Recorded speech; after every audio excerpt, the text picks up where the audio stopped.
Olá, continuando sobre a aula a respeito dos títulos executivos extrajudiciais, hoje nós vamos falar do artigo 784, o inciso 2, onde retraz a escritura pública ou outro documento público assinado pelo devedor. A escritura pública, nós sabemos que é a escritura, aquela escritura, já é cartório, registrado, normal, né? A dúvida maior é em relação ao documento público assinado pelo devedor.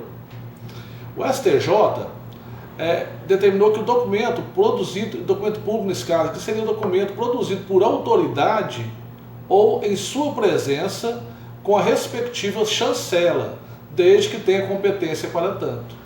Então, um exemplo que nós trazemos é o do presidente da Câmara de Vereadores, quando ordena uma despesa do órgão, por exemplo, ele tem competência para emitir um título executivo extrajudicial. Tá? Esse seria o melhor exemplo que a gente pode estar trazendo para vocês aqui. Posteriormente, nós temos também já o inciso 3 do artigo 784, o documento particular assinado pelo devedor e por duas testemunhas. Esse é o famoso contrato, né?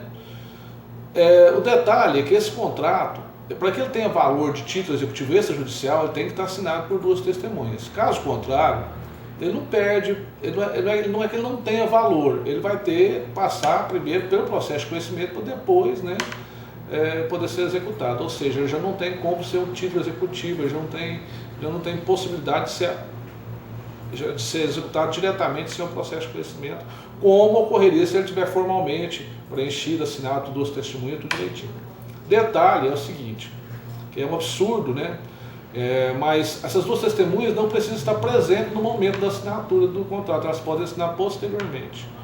O que, por minha opinião pessoal, cai por terra toda a necessidade realmente dessas testemunhas, que se a gente for fazer uma análise, seria interessante que as testemunhas estivessem no momento da assinatura do contrato para testar realmente idoneidade, que não houve coerção, não houve coação, foi tudo legal, está tudo normal.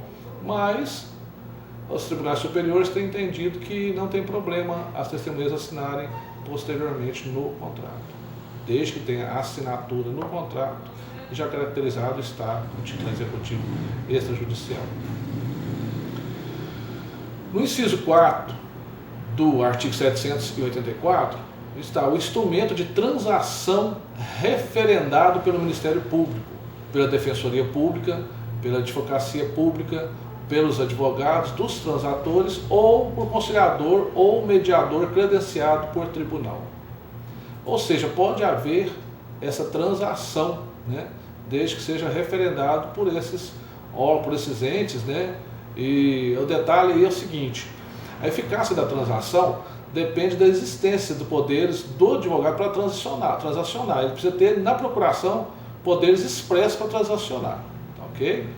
E o conciliador ou mediador também, conforme preceitua o artigo 167 do CPC, ele depende de cadastro junto ao tribunal. Ou seja, esses títulos, eles têm alguns requisitos que têm que ser bem observados para que realmente eles tenham a validade no momento da execução do título extrajudicial. No inciso 5, nós temos os contratos garantidos por hipoteca, penhor, anticrese ou outro direito real de garantia, e aquele garantido por caução. Tá? Eles obedecem à forma do direito material preceituado no artigo 1227 e 1424 e ainda o 1492 do Código Civil. Tem que estar tudo conforme os artigos preceituam. E outro direito real ou garantia é aquele garantido por caução,